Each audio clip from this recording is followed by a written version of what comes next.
Assalamualaikum warahmatullahi wabarakatuh. Selamat pagi, selamat siang, selamat malam. Gak tahu deh kalian nontonnya jam berapa. Buat sahabat Gerbang Lensa semuanya dimanapun berada, sekarang kita lagi nontonin atau ngumpul bareng untuk menyaksikan sebuah podcast dari Gerbang Lensa. Oke, nah buat teman-teman semuanya yang nggak tahu Gerbang Lensa itu apa, Gerbang Lensa itu merupakan sebuah media kreatif yang mana menjadi kanal informasi, edukasi, dan juga mudah-mudahan inspirasi untuk semua masyarakat. Dan Gerbang Lensa ini dicetuskan oleh Dinas Sosial dan Pemberdayaan Masyarakat Desa Provinsi Kepulauan Bangka Belitung. Nah, kalau teman-teman yang nggak tahu nih, tagline-nya Dinsos PMD Bubble ini kan belajar di yang pintar, berguru di yang pandai. Seperti hari ini teman-teman, kita bakalan ngobrol santai, ngobrol asik, dan ngobrol menginspirasi mudah-mudahan dengan seorang tokoh yang inspiratif banget. Dan kita bakalan belajar dari beliau gitu ya, tentang gimana sih caranya berprestasi meskipun dalam keterbatasan, gimana caranya menginspirasi dan berdaya meskipun dalam keterbatasan. Oke, nah hari ini aku bakalan ngobrol sama Abang Agus Kurniawan, atau aku bilangnya Agus aja ya, karena beliau ini lebih muda nih dari aku. Oke, Agus, halo, selamat pagi nih. Gimana kabarnya pagi ini, Agus? Alhamdulillah sehat. Sehat ya? Nervous nggak? Aku yang nervous nih. Oke, Agus, sebelumnya makasih banyak ya udah mau hadir di sini untuk sharing-sharing, untuk menginspirasi kita semua. Nah mungkin hal pertama yang pengen aku dengar dari Agus dan teman-teman di rumah pengen dengar juga adalah background dari Agus. Boleh nggak Agus sharing nama mungkin, atau mungkin sekarang kegiatannya apa, tinggal di mana? Boleh nggak Agus? Ya boleh. Assalamualaikum warahmatullahi wabarakatuh. Waalaikumsalam warahmatullahi wabarakatuh. Perkenalkan, nama saya Agus Kurniawan, usia 22 tahun, alamat rumah Perumnas Jalan Mentok. Oke. Dan sekarang adalah atlet berprestasi gitu dong. Oke, status jomblo atau udah berpasangan nih? Siapa tahu kan di luar sana ada yang, dia masih jomblo nggak ya gitu kan? Nah, Agus ini pastinya masih jomblo ya, bener ya? Karena aku udah kepoin duluan nih teman-teman. Jadi emang udah tahu dia jomblo dan masih masih menggeluti dunia atlet juga ya? Iya, betul. Nah, ngomongin soal atlet nih Agus, aku pertama-tama langsung mau nembak aja. Prestasi terakhir yang baru aja ditorehkan Agus ini kan bergengsi banget nih ya.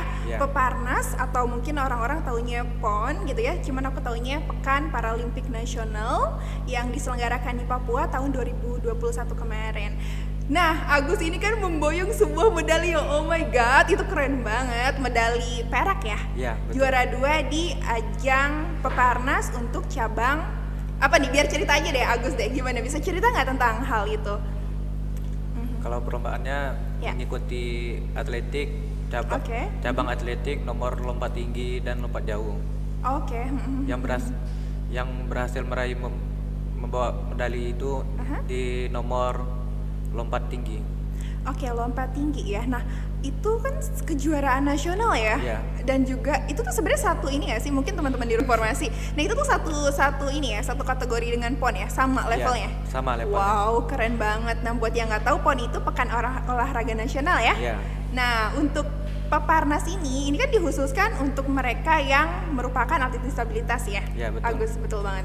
Nah, kemarin Agus menang di cabang atletik untuk lompat tinggi. Sebetulnya Agus ikutnya 2 ya di situ berarti. Dapat medali perak. Itu perasaannya gimana tuh Agus? Pasti seneng dong, nggak usah ditanya. Tapi gimana, mungkin ada perasaan lain, nggak nyangka atau emang udah diprediksi aku bakal menang gitu? Gimana?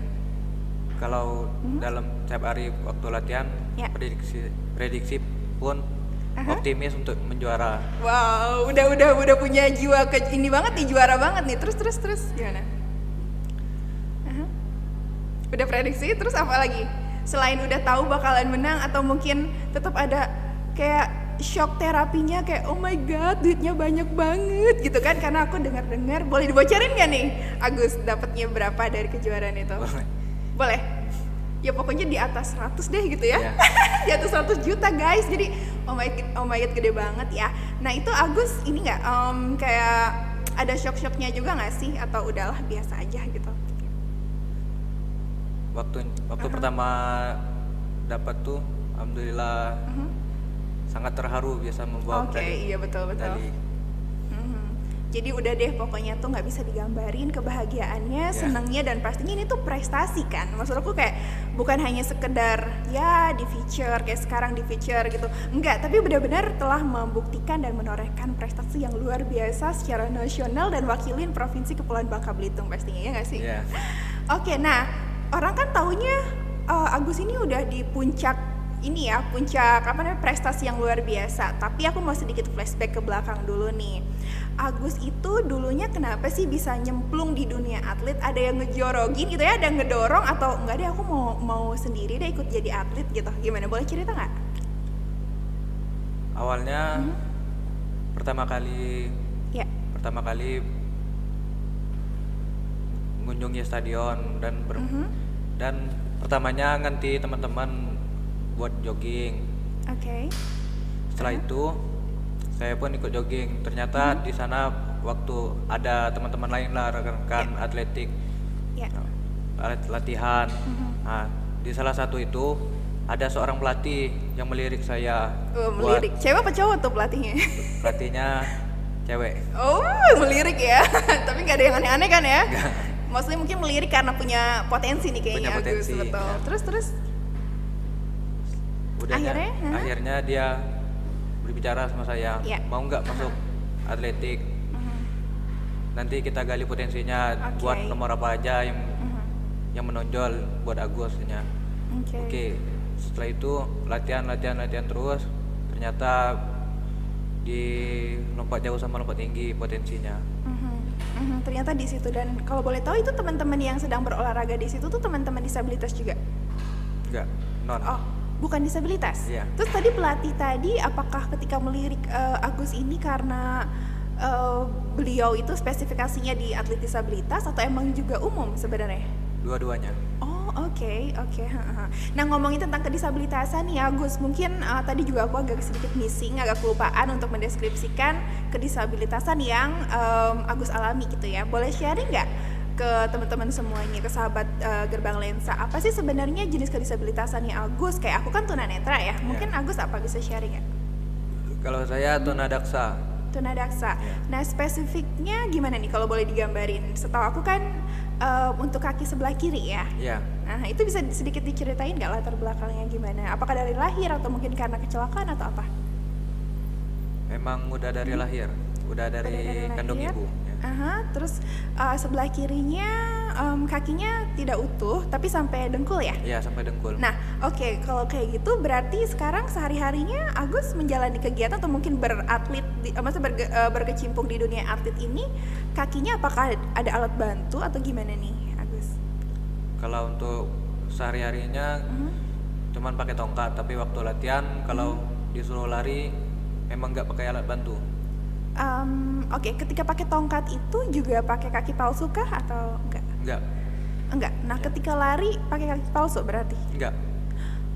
Oh my god, aku nggak bisa bayangin nih, maaf ya, aku agak sedikit cupu nih kayaknya. Terus gimana ya, boleh di-sharing nggak Agus? Berarti gimana sih kalau misalkan Agus pas latihan gitu, dengan kondisi mungkin kakinya yang sebelah kanan utuh, sedangkan yang kiri enggak ya? Nah itu gimana tuh? Ya lari-lari kayak gitulah, loncat-loncat. Oke. Kan Eka nih tunanetra nih Gus ya, boleh semakin sedikit dispesifikasi nggak panjang untuk yang kirinya itu benar-benar satu dengkul atau agak bawah? Kalau Agus nggak keberatan sharing. Di dengkul, pas-pas dengkul. Oke. Alright, oke. Mungkin bisa cari referensi di YouTube atau mungkin di Google kali ya, bagaimana prosesnya latihan. Nah, Oke, tadi kan Agus cerita bahwa ini tuh dari lahir seperti ini, Eka gitu ya. Oke, jadi emang kedisabilitasan yang berasal dari lahir. Karena kan Agus mungkin juga sadar ya bahwa setiap orang di dunia ini kita itu punya kesempatan untuk menjadi disabilitas kan, betul nggak? Ya, betul. Gus, ada banyak faktor nih. Dulu aku pernah belajar di Australia, kebetulan jurusannya tentang kedisabilitasan gitu ya, dan ada beberapa faktor nih Gus, kalau boleh sharing dikit ya, intermezzo. Jadi kedisabilitasan itu nggak terjadi hanya karena kita dilahirkan sebagai disabilitas, tapi juga ada faktor lain nih Gus, ada karena kecelakaan. Ya, betul. Setuju nggak Gus? Betul. Pasti punya teman banyak dong yang karena kecelakaan entah motor atau ditabrak akhirnya jadi disabilitas, betul nggak? Kakinya diamputasi dan sebagainya. Dan berikutnya juga ada faktor lain, yaitu faktor karena penyakit. Agus setuju juga nggak yang ini? Setuju. Iya kan, kayak aku karena penyakit yaitu glukoma, akhirnya aku jadi tunanetra, betul nggak? Ataupun mungkin yang lainnya diabetes, akhirnya kakinya harus diamputasi, anggota tubuh lainnya diamputasi. Jadi emang setiap orang punya kesempatan untuk jadi disabilitas ya. Dan yang terakhir yang mutlak banget adalah proses penuaan. Setuju nggak Gus? Setuju kan? Gimana menurut Agus? Iya nggak, kakek nenek kita udah tua, fungsi matanya makin menurun nggak?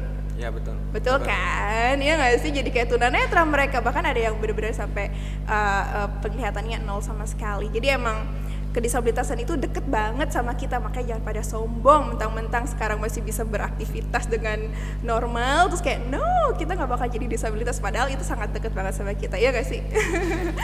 Oke, Agus, nah balik lagi ke dunia atletnya Agus nih. Kemarin tadi kan bilang katanya latihannya ya kayak gitu, kayak lari-lari. Nah, kalau boleh di-sharing juga berapa banyak intensitasnya Agus latihan gitu setiap harinya, atau mungkin untuk persiapan PON itu sendiri, lama nggak? Kalau latihan 5 hari dalam 1 minggu. 5 hari dalam 1 minggu. Itu pagi sore atau sore doang? Kalau nggak ada eventnya sore.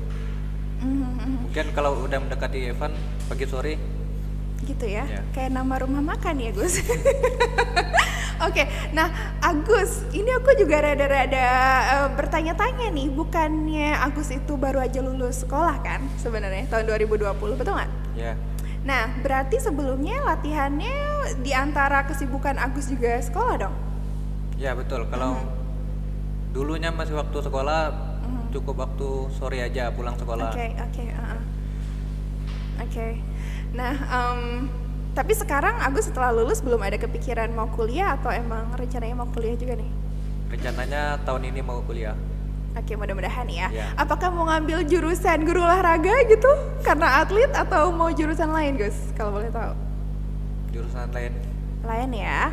Nah, sekalian tentang cita-cita nih, aku juga mau tahu nih, Agus tuh pengen mendalami dunia atlet ini secara terus-menerus ke depannya, atau mau stop? Karena kan tahun 2015 juga kalau nggak salah Agus itu memulai debut pertama jadi atlet ya, tapi waktu itu cabang catur, betul nggak Gus? Betul. Nah, apakah akan terus menggeluti dunia ini karena cuannya juga lumayan ya kan? Bisa jadi terkenal juga. Nah, gimana nih Agus ke depannya? Kalau ke depannya mau menggeluti dunia atletik terus. Kalau bisa masuk pelatnas. Wow, amin. Itu target ya, goal jangka pendek atau jangka panjang tuh termasuknya? Secepatnya lah ya. Oke, jadi emang ada target masih di dunia atlet juga, pengen masuk di pelatnas dan pengen mengharumkan nama Indonesia di kancah internasional juga kayaknya ya. Gak cuman provinsi lagi nih, tapi juga udah internasional. Amin, mudah-mudahan Agus bisa mencapai cita-citanya itu ya. Nah, aku juga mau ngulik-ngulik lagi nih tentang sulit gak sih seorang disabilitas yang mungkin stereotip di masyarakat adalah penuh keterbatasan. Tapi sulit gak sebenarnya disabilitas itu menjalani dunia atlet nih Agus? Siapa tahu kan di luar sana ada disabilitas juga yang kayak, bisa gak sih aku jadi atlet ya? Kayak misalnya aku aja jalan mungkin kesulitan gitu, tapi sebenarnya gampang gak menurut Agus? Menurut saya sih awalnya mungkin agak sulit, tapi kalau udah kelamaan memang sudah mendalami, memang sudah sungguh-sungguh mau jadi atlet. Betul. Pasti dimudahkan. Tapi kan berbicara itu tidak semudah menjalani, betul nggak? Nah, ada nggak kesulitan nyata banget yang Agus rasain ketika latihan kemarin? Kalau orang taunya manisnya doang Gus, dapat medali Gus, tapi waktu ngejalanin pelatihannya gimana tuh? Ada nggak yang sampai berdarah-darah, sampai kayak keringetan gitu, ada nggak? Ada. Apa tuh? Boleh sharing nggak? Waktu latihan lompat tinggi. Kenapa? Ada apa tuh? Saat lompat tinggi itu badannya nggak jatuh ke matras. Oh my god, terus jatuhnya kemana? Ke ini, ke apa namanya? Ke apa sih namanya, galanya itu ya? Atau kemana waktu jatuh? Ke lintasan. Sorry ya, aku rada bego nih. Lintasan tuh maksudnya pinggirannya itu? Iya. Okay. Nggak masuk ke kasur. Oke. Oh iya, berarti di luar dari matras ya? Iya. Oh my god, terus gimana? Sakit dong pastinya, sakit. Iya, sakit. Tapi itu sering nggak Agus ngalamin itu? Sering banget, ya. Tapi nggak bikin jadi patah semangat dong ya? Iya, nggak. Atau udah deh aku nyerah aja nggak mau, atau terus jalan? Ya, ada yang ngedorong kemarin? Terus jalan dan kata pelatih, udahlah, nggak apa-apa kalau sakit itu, wajar kalau baru pertama kali. Betul. Ya. Bersakit-sakit dahulu, bersenang-senang kemudian. Seneng dong dapat 100 pip juta rupiah, ya nggak sih? Oh my god. Nah, ngomongin tentang apresiasi ya itu ya. Nah, Agus itu ngerasa sepadan nggak sih apa yang Agus dapat dari kompetisi tersebut gitu?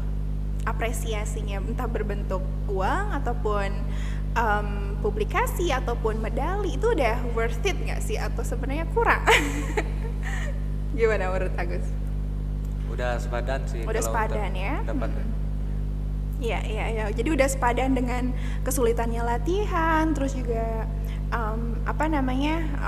perjuangannya, deg-degannya ketika kompetisi itu sepadan. Dan juga kalau nggak salah, kalau kita jadi atlet itu nanti kita bisa milih jadi PNS ya, bisa jadi PNS ya lewat jalur atlet, betul nggak sih? Ya, mudah-mudahan. Mudah-mudahan. Nah, Agus pengen nggak kedepannya mungkin di masa tua untuk pekerjaan tetapnya pengen juga deh jadi PNS gitu, ada gitu-gitu juga nggak sih? Iya. Pengen ya? Ya, pengen. Nah, jadi menurut Agus sendiri sebetulnya dunia atlet itu menjanjikan nggak sih Gus buat disabilitas? Kalau untuk disabilitas positif, menjanjikan, iya dong, buktinya aku mau lanjutin dunia ini nih, ya nggak? Oke deh, nah untuk keluarga sendiri, apakah mendukung juga Agus menggeluti dunia ini, atau mungkin sebenarnya pengennya Agus jadi programmer atau jadi desain grafis? Karena kan teman-teman aku yang tunadaksa itu kebanyakan mereka bergelut di balik komputer, nggak semua sih, cuman ada juga yang mereka fokusnya ke programming kayak gitu-gitu. Nah, gitu juga nggak orang tua Agus? Kalau orang tua pun apapun yang Agus ingin lakukan, ya lakukanlah. Kalau mau memang menggeluti atletik, ya gelutilah atletik. Oke, betul banget. Yang penting positif gitu ya. Yeah. Nah, sedikit flashback juga kemarin ke masa-masa sekolah atau mungkin lebih kecil lagi waktu masih kecil gitu ya. Agus sendiri pernah nggak sih ngalamin diskriminasi atau mungkin bullying gitu ya dari masyarakat, dari apa yang sampai akhirnya Agus ngerasa kenapa sih aku jadi disabilitas, akhirnya aku dibully, didiskriminasi gitu. Padahal kan nggak juga ya, bisa berprestasi juga. Tapi sempat nggak ngalamin semua itu? Nggak pernah. Iya, nggak pernah. Ya. Malah teman yang mensupport. Teman-teman di SMK 2 ya? Hai dong, hai gitu dong teman-teman di sana. Oke, jadi emang mereka support banget. Agus juga tidak merasakan bahwa aku berbeda dengan yang lain, enggak ya? Ya, enggak. Oke, itu keren banget sih. Karena emang sebagai disabilitas aku sendiri masih sering ngalamin gitu loh Agus. Kita nggak bisa pungkirin ya, diskriminasi itu masih ada. Atau paling enggak stigma deh. Diskriminasi mungkin nggak ada, mereka baik ke kita, tapi stigma dan stereotip itu masih melekat banget, betul nggak sih? Iya, betul. Agus ini nggak sih pernah ngalamin itu nggak? Kayak misalnya aku nih, sharing dikit ya, aku kan perempuan tunanetra, pasti deh kalau mau dapet jodoh, kalau mau melangkah ke pernikahan, mereka bakalan berpikir nih calon mertua aku, dia kan perempuan, gak bisa lihat gimana ngurus anak, itu kan stigma ya. Nah, Agus sendiri percaya nggak sih stigma itu masih kuat banget gitu di masyarakat, walaupun mereka nice, mereka baik gitu ke kita di depan. Tapi di belakang ada nggak sih kayak gitu-gitu, stigma kayak gitu sebenarnya? Pasti ada. Ada ya. Dan pastinya apa yang Agus lakukan sekarang itu di dunia atlet juga sedikit banyak memberantas atau mematahkan stigma yang ada itu dong. Ya, iya nggak? Dengan cara berprestasi. Betul banget. Tapi juga teman-teman disabilitas yang mungkin sekarang masih mencari-cari potensi diri juga jangan minder ya Gus ya. Iya. Terus gali aja dimanapun bidangnya, itu pasti bisa juga mengikis stigma di masyarakat. Yang penting positif, yang penting tidak hanya meminta belas kasihan doang. Betul nggak sih? Betul. Nah, kemarin waktu di Peparnas nih, balik lagi ke Peparnas ya. Saingan terberat apakah betul Riau? Karena kan Riau yang juara tuh ya untuk lompat tinggi. Apakah ngerasa emang dia berat, kompetitor yang berat, atau sebenarnya enggak sih, aku juga bisa ngalahin dia sebetulnya, tapi karena titik akhirnya aku juara 2 aja gitu. Atau gimana? Sebenarnya sih bisa menjuarai karena waktu latihan limitnya lompat tinggi itu, limit latihan saya di stadion 1 meter 62. 1 meter 62. Yang juara kemarin Riau itu bisa melompati 1 meter 60 dan saya 1 meter 58. Tapi beda dikit ya? Iya. Oke. Mungkin ya udahlah, wajar kalau saya baru pertama kali. Memang udah dari dulu dia betul. Jadi bisa dibilang yang Riau itu merupakan pemain lama ya Gus ya. Nah sedangkan Agus emang benar sih ya, kalau aku baca profilnya Agus kan debut yang di dunia atletik ini pertama banget kan di Peparnas ini kan. Betul, sebelumnya catur waktu Agus masih pelajar ya waktu itu. Jadi keren banget sih, itu keren banget. Ketemu presiden juga nggak di sana? Kalau waktu pembukaannya enggak, karena waktu pembukaannya itu malam. Nah, paginya pembukaan untuk tanding. Iya, oke. Mungkin nggak ngikut pembukaan. Oke. Nah, aku juga mau kepoin dikit lagi nih tentang si lompat tinggi itu ataupun lompat jauh. Agus ngerasa itu kan aku zaman dulu kan bukan tunanetra ya Gus ya. Dan ketika lompat tinggi itu susahnya minta ampun gitu, nggak bisa, pasti galanya tuh copot-copot gitu kan. Maksudnya kayak nggak bisa deh aku lompatin tantangan atau rintangan itu. Nah, kebayang nggak sih, maksudnya dengan kondisi kedisabilitasan kita terus kita melakukan itu, bisa nggak kayak Kani diyakinin gitu bahwa bisa kok, bisa, itu gimana ya Gus ya? Gimana caranya gitu loh, maksudnya aku masih kayak bertanya-tanya gitu. Berarti tumpuannya di kaki kanan, ya kan? Tumpuan di kaki kanan. Berarti tumpuannya di kaki kanan. Untuk mungkin teknis lainnya sama aja gitu ya, kayak non disabilitas, apakah begitu? Sama aja kayak non disabilitas. Oke, tapi menurut Agus effortnya atau usahanya lebih keras nggak sih, double nggak sih akhirnya? Karena kan bertumpunya, aku nggak tahu deh kalau orang umum bertumpunya juga di satu kaki ya? Iya. Sama aja sih benernya ya. Iya juga ya, sama aja. Berarti sama aja menurut Agus, kayak nggak segitu ribetnya kok kayak gitu ya? Iya. Oke, nah sekarang aku juga mau tanya nih tentang kehidupan sehari-harinya Agus gitu terkait sama temen. Agus lebih banyak main di dunia disabilitas atau di umum nih Gus? Karena kan mungkin pertemanan bisa mempengaruhi apa yang Agus geluti juga dong. Iya. Kalau buat untuk di temenan ya di non difabel. Di non difabel, non disabilitas. Iya. Nah kalau National Paralympic Committee NPC untuk Provinsi Kepulauan Bangka Belitung ini Agus join juga nggak? Gabung juga nggak? Gabung.